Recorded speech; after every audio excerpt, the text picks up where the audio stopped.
Demon Chaos, a hack and slay in the style of Koei's Warriors, for PlayStation 2, developed by Genki and Now Production, and published by Konami in 2005. Later on it was released for PAL regions in 2007. As Inugami, you fight your way through crowds of hostile enemies to cleanse the demons from this realm. Is this journey worth your time, or did Konami screw it up again? Welcome to Lonely Lion's Raw Views.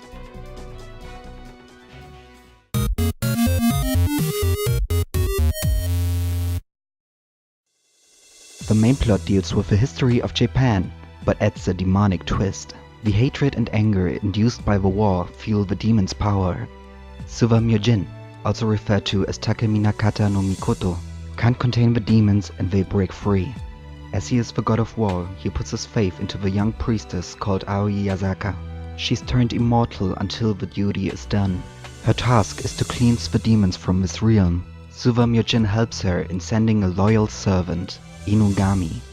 Together they roam feudal Japan until every demon disappears. On their quest, they meet Nobunaga Oda, Mitsuhide Akeshi, Takeda Shingen, and many more. Aoi won't get involved in the war, yet she supports the armies against the demons. Throughout the fights she starts to realize someone is controlling them. The setting and history of Japan are very fascinating. Sadly, they don't get the attention they deserve. The story overall lacks any deep meaning. The character development of Aoi Yasaka and Inugami are static and boring. Only the side characters show some development in changing their mind on the war. The only interesting characters are Mitsuhide and Nobunaga, as their dialogue is unique in comparison to Aoi's. The only thing she knows is her duty and she talks about it every time with everyone. This leads to repetition and overall an uninteresting story. No sequence except for the finale is worth paying attention for. It could have been so good, but sadly it's disappointing. I hope they make up for the bad story in the gameplay segment. The main aspect of the game is the story mode. The chapters are divided into missions ranging from escort to destruction. Furthermore, there are some challenges like time mode or survival, though I would say they are not worth playing. The missions have a condition for victory and defeat, and surprisingly Inugami and Aoi can die? That doesn't make any sense, they are immortal. But I let that slide. Once you start the mission, you get into battle with Inugami and lead troops. These are the main gameplay mechanics we take a look at individually. We'll start with the simple fighting mechanics, and by simple I mean plain simple. One button to attack, one button to block or evade, and one button for special attacks. The normal attack targets the enemies in front of you, while the special attack targets everyone around you. You can end a combo of normal attacks with a special to cause greater destruction, but the special attacks decrease the gauge, so you have to defeat demons to fill it up once more. And for larger crowds you can use your power for a spirit force. This way you can activate the seizure mode to destroy every demon in your way. Furthermore, you can equip various weapon types to change stats, model, animation and special attack, though they don't change the feel of the weapon. Enemies are mainly divided into two categories: smaller demons and greater demons. The smaller demons are weak and you can one-shot them, but the greater demons are a pain in the butt. They shoot cannonballs non-stop to break your armor. Guarding and reflecting those cannonballs is a hassle because they send you back a bit and it's harder to get to the enemy. The combat mechanic is really cheap, so I hated fighting against them. But you could say that the greater demons are the boss fights in this game. Sadly, they are all the same. Kinda boring. The only boss fight that had variety was in the finale, and it still sucked. He even reused the stupid cannonballs. Like the greater demons, the combat is overall below average. The combat is pure button mashing, and the hitboxes are often totally wrong. It's not obvious against crowds of demons, but against single units or the main boss. The finale took me like 20 more minutes or something, just because it didn't recognize my hits. All in all, the combat is bad. It's fun mashing through the enemies and feeling powerful, but not for long. And don't activate vibration unless you want to do it to yourself, because the controller turns into a vibrator. Hey, while the combat is kinda bad, maybe the leading mechanics are good. By pressing R2 you can deactivate and activate the leading function. The army will follow you and follow your orders. You can build sacred pillars with their help. You can build life pillars for healing, fire pillars for destruction, and bow pillars against demons. The Mortal Army is furthermore the only way to destroy blood crystals, the enemy's spawn point. Now that you've heard the mechanics, it sounds fun, right? But I've gotta disappoint you. The mortals are way too slow. You have to wait like 1,000 years so they can reach you. You can even play the waiting game every time they have to build or destroy something, and I think standing around is not good gameplay. As horrible as the waiting is, the AI is too. Maybe it's the last person in the army who runs right into the boss fight, or it's Aoi who wants to catch some cannonballs and dies, even though she's immortal. And the worst is that the leading function doesn't even work well. It's like the mortals had a mind of their own and didn't want to listen to me. All in all, it's rage-inducing and no fun at all. I often thought about rage quitting due to the greater demons and the leading function. Bad story, bad gameplay. Well, maybe the visuals are nice.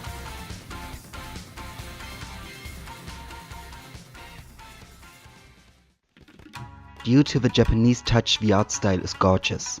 It's something you don't see often in mainstream games. The menus are good looking, sorted and clear.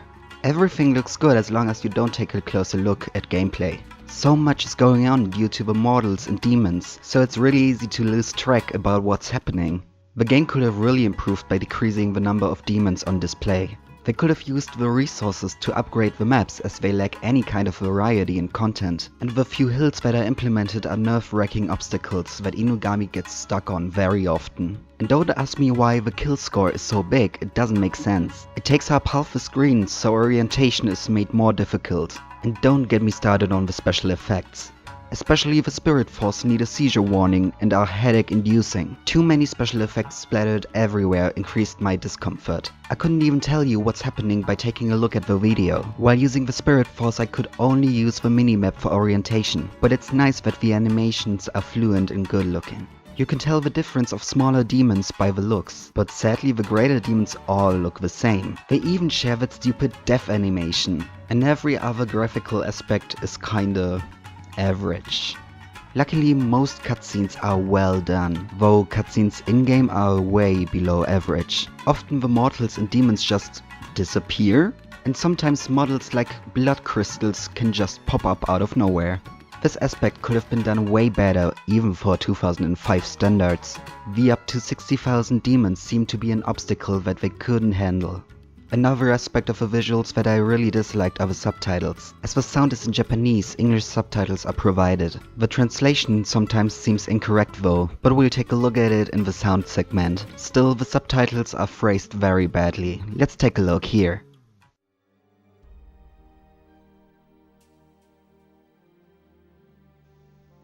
Katsuyori Takeda succeeds his father Shingen.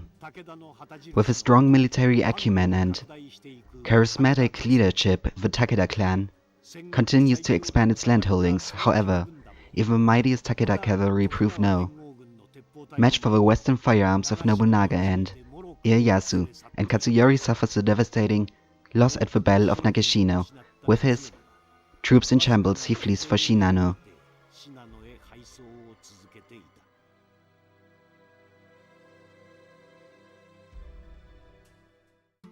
These kind of subtitles prove the history of Japan to be more difficult to understand. It's something they could have easily fixed, but they didn't seem to care about it. But it's a minor flaw or maybe a mistake. A mistake like me playing this game. I love Japanese voice acting in games like these, and thankfully our Lord and Savior Jesus Christ gave us what we wanted. But I have to disappoint the sinners who prefer the English dub. There's no such thing in Demon Chaos, but as I said, I can live with that. Yet the English subtitles don't seem to be correctly translated. I can't understand Japanese, but even I heard that there are some flaws here and there. As an example, Aoi hesitantly said, "Oh," but it was translated as a clear indeed. Such minor changes influence the character of Aoi. Thanks to the English subtitles, she comes off as stronger, while the Japanese original made her hesitant and thinking about the situation first. I know it's just a small flaw that doesn't change the experience, but I wanted you to know. Still, the Japanese voice acting is superb, though not every dialogue in-game is spoken. 我が主君をお助けください。待てよ。The soundtrack of Demon Chaos is playing in the video's background. It stays true to its setting and fits the atmosphere very well. Sadly, the repetitive sound effects destroy the experience though. You can hear demons, mortals, explosions and your weapons everywhere. I didn't even know that there's good music in the game until I listened to the soundtrack. And what really threw me off is the music in in-game cutscenes. Sometimes they just cut off the music to play another song. Sometimes those scenes are a bit unsettling. As said before, not every dialogue has a voice line, so you'll end up looking at an empty map, a few speech bubbles, and silent music in the background. I totally believe that they could have done better than this. Now, having to finish what we started, let's summarize the whole ordeal and come to a conclusion. The 4 categories each can earn up to 2 points. The overall experience can earn the game up to 2 bonus points. Let's track the pros and cons. As Japanese culture is remarkable, its setting is a positive aspect of the game. Sadly, the story is just repetitive and its plot very skimpy, earning it only half a point out of 2 in story. It can be enjoyable to destroy so many demons due to Inugami's strength, yet the button mashing ain't fun for long, and the mechanics are too flawed, earning it again only half a point out of 2 in gameplay. The visuals overall are nice due to the Japanese art style and excellent cutscenes. Still, there's no real diversity as 2 levels can look the same, and the excessive visual effects are torture to the eyes. It earns 1 out of 2 points. The original Japanese voice acting is perfect. Still, English dub is missing. Furthermore, the excessive sound effects destroy the great soundtrack, earning it only half a point out of 2. Overall, I rarely had fun with the game, as it's very frustrating due to bad programming. And this doesn't concern the leading mechanics alone. Besides the badly programmed finale, I wasted half an hour on a mission that I couldn't finish just because the enemy was under the freaking map. Bugs like these shouldn't happen in a final product. The game really deserves 0 out of 2 bonus points. Still, I love my sexy sugar daddy Inugami, so it's gonna be half a point. This leads us to the final rating. 3 out of 10 points. Let me tell ya, don't buy this game unless you're a collector. And as a collector, don't spend more than $3 or something. It's just not worth your time and money. Compared to the beloved Warriors games from Koei, it's utter trash. Even the furry hot dog god Inugami could not save Demon Chaos from being an awful waste of time. Well, at least you'll unlock Grand Prix mode to race with Inugami through lousy track and kill innocent spectators. 'Cause why the hell not?